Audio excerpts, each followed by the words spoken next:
The night of the gala was supposed to be one of celebration for me. I had been with my company for years, working my way up from the bottom, and this annual event was where achievements were recognized. My wife looked stunning in her dress, and I felt proud to have her on my arm. But the moment we entered the hall, I noticed the way her eyes lit up when she saw him, Ethan, the new alpha in her circle of friends. Tall, loud, and arrogant, he had a way of making everything about himself. It didn't take long before Ethan made his move to be the center of attention. He cracked jokes that were just a little too sharp, and his laughter echoed across the room. People laughed along, but I could tell it was forced. Then, while everyone stood near the buffet, he threw his arm around my wife as though they had known each other forever. My blood boiled, but I stayed quiet, watching. The breaking point came when he loudly announced, "Man, I don't know how she ended up with you," pointing at me with a smirk. The crowd erupted in nervous chuckles. My wife's face went pale, but she didn't say a word. I felt the heat of humiliation rush over me, and in that moment I understood, this wasn't just about me. This man thrived on belittling others to make himself feel powerful. I forced a polite smile, shook his hand, and walked away. Rage simmered inside me, but I wasn't about to create a scene at the gala. Instead, I excused myself to a quiet corner, pretending to take a phone call. But in reality, I was piecing together everything I knew about Ethan. He wasn't just some random guest. He worked in our company, new hire in the sales department. And HR had already circulated memos about fostering a respectful workplace culture. Over the next week, I began documenting every incident I could. I overheard him in the break room making crude comments about female co-workers, mocking others' appearances, and boasting about how he could take anyone's place in the company. People laughed nervously, but the discomfort was real.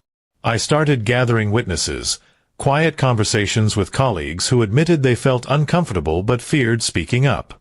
I compiled everything: dates, quotes, and even screenshots of inappropriate group messages he'd sent after hours. At first, I questioned whether I was being petty, but the more I uncovered, the clearer it became. Ethan wasn't just a jerk, he was a workplace bully. When I finally walked into HR with my neatly organized file, the director raised her eyebrows. "This is serious," she said, flipping through the pages. I didn't need to embellish anything. The evidence spoke for itself. By the end of that meeting, they promised an internal investigation. The fallout was swift. Within 2 weeks, Ethan's booming voice was gone from the office. HR cited behavioral misconduct in their official email, though the details were kept confidential. Around the office, whispers spread, and people finally felt relieved. The tension that had followed him like a shadow lifted almost overnight. When I told my wife about what I'd done, she stared at me for a long moment. "You didn't overdo it?" she asked cautiously. I shook my head. No. He dug his own grave. I just handed HR the shovel. She didn't argue.